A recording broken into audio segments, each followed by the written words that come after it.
Good evening. It's Ray, the FTM.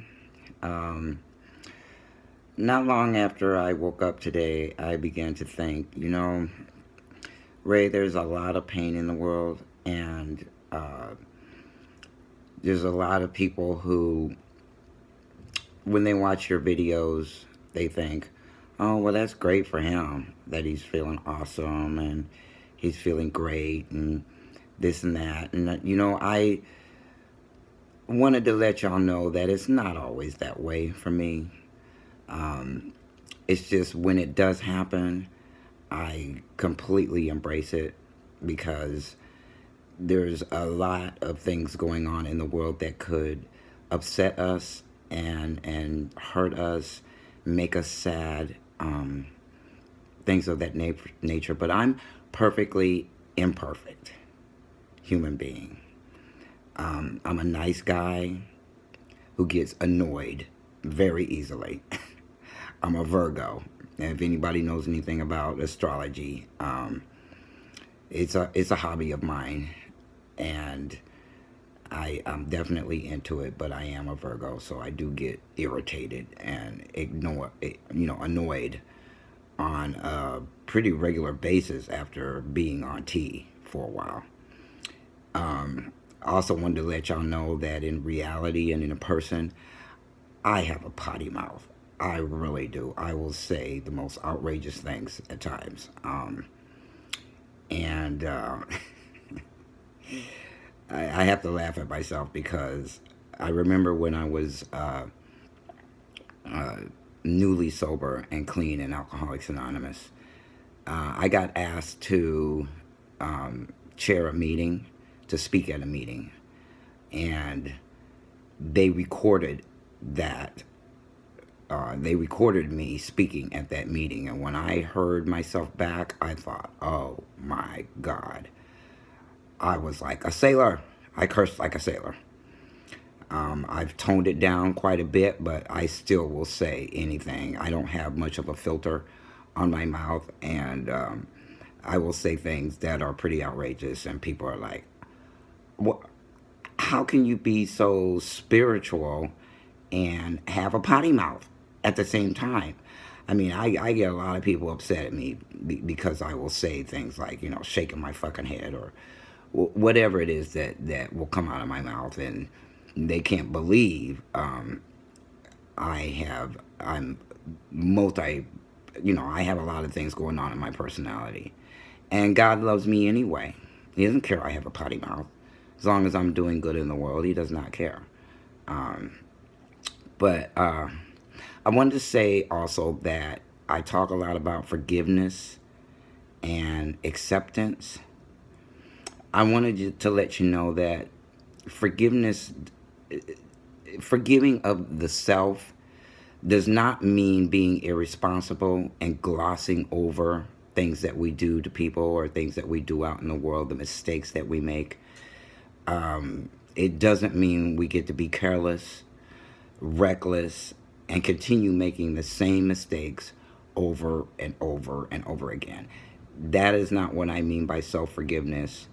What I really meant by that was not hitting yourself over the head with a 2x4, about every little single mistake that you make. There is a thing called making amends, um, saying you're sorry, which are two different things, by the way. Making amends is more like um, looking deep within yourself, and while you're saying you're sorry, you're also making a commitment to not do that again, not participate in that behavior, not say those things or whatever mistake it is that you make. Um, that is what an amends is. You don't repeat that behavior. Um, I can be fussy, a fuss budget. I really can. Ask my fiance. I fuss at her all the time, and she fusses at me too. Um, I'm also the type of person that if you take my kindness for weakness, I'll cut you off in a heartbeat. I'm just not one of those that runs around believing that you keep your friends close and your enemies closer.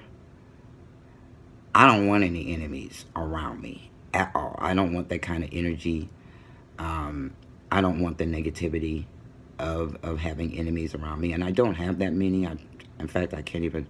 Maybe a couple, maybe a few. Again, I don't really care who doesn't like me, because there's just too many people that do.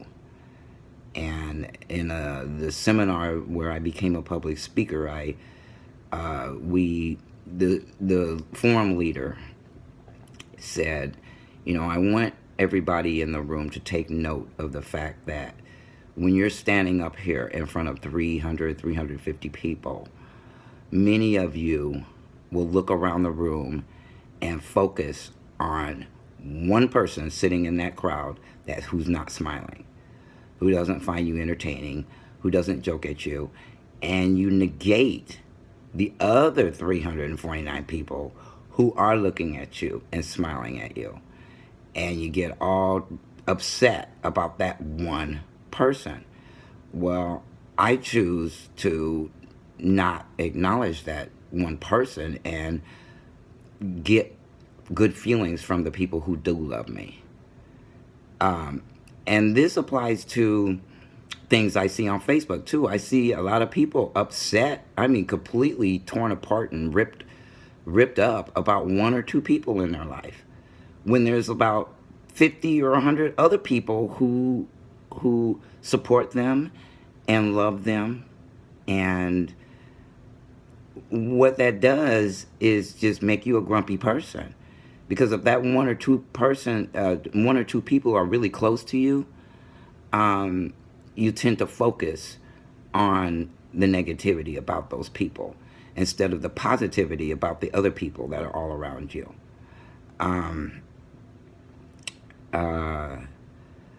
But I just wanted to let people know that I'm not flawless. I have lots of flaws. I have less of them than I did when I was 21 in my 20s. I have less of them than I did when I was in my 30s. And I have less of them than I did when I was in my 40s. It's called growing up. It's called growth. It's called paying attention to who you're being at any given point in time, and being self-correcting, or there's another word that I wanted to use, but okay, I'm self-efficacy. I look at what I do. I talk about things that I do if I really blow it and make a mistake, and I'm tweaked out about something and can't get my head out of my butt. I go out there and try to find a solution. I'm a solution-oriented man. I don't like to wallow in shit. I just don't. It gets to stinking, and I'll tell other people when they're wallowing in theirs too long. Doesn't that smell? Aren't you? I know it does when I fall into that. So,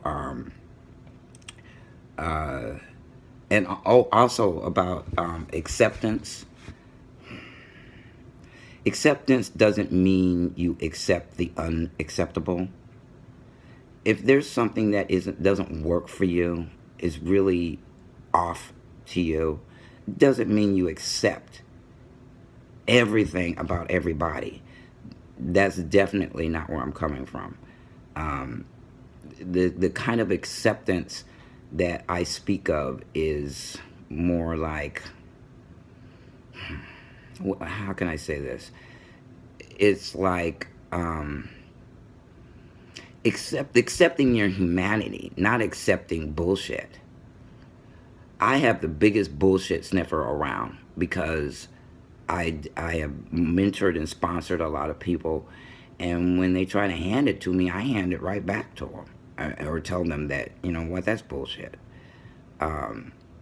So I will be a very unusual mentor, inspiration, and motivation, because I am kind of more or less a tough love type of individual than I am somebody who will sugarcoat things, walk on eggshells for your feelings. And, I just, I'm sensitive and I'm compassionate and I can feel things that other people feel. I can think, I can hear things that they're saying that they don't say out of their mouth, or off their fingers. But it doesn't mean I'm a pushover, because I'm not. Uh, and I have a big heart, but I have a pretty thick skin over the years. So I don't let a whole lot of things really tear me down. There are things that do. I'm not perfect. I used to be a perfectionist until I realized nobody can be perfect. We can strive for perfection without getting into being a perfectionist and tearing ourselves up with a 2x4, bam, bam, bam, hitting ourselves in the head every time we're not perfect. There was only one man and probably some gurus out there that are the only perfect beings on the planet. And even then, they got upset about things. Jesus got upset about things. He knocked a whole table of stuff over, because his disciples and people were looting and pilfering and acting crazy in the streets or whatever. But he showed human emotion. Uh-oh. I meant to get the heck off of being online so you didn't hear all those ding, ding, dings. At any rate, I can also talk your head off. I can talk people to sleep. My mother used to call me Chatty Cathy. I don't know the male version of that, but I'm definitely I'm very talkative. And for a long time, I lost my voice. I didn't talk very much at all, but that all has come back to me. And I embrace my humanity, the good, the bad, and the ugly. I embrace it. I'm responsible for it. When I put that stuff out in the world, you know, it will come back to me if I don't make sure that there's balance in my life and balance in my personality. And yeah, I get angry, I get sad, I get hurt, I get all the human emotions that you can have. I do get them. So I just wanted to let the people know out there that Ray the Awesome FTM is not always Ray the Awesome FTM. And perhaps that will also you can relate better to this part of me, side of me, than you can somebody who's happy all the time. Oh, I remember when I first got in Alcoholics Anonymous, I was scared of all the happiness I saw. I didn't believe it. It was like, how can anybody be this happy most of the time? As time went on and I kept going back and I kept going back, I went to like 14 meetings a week for 5 years.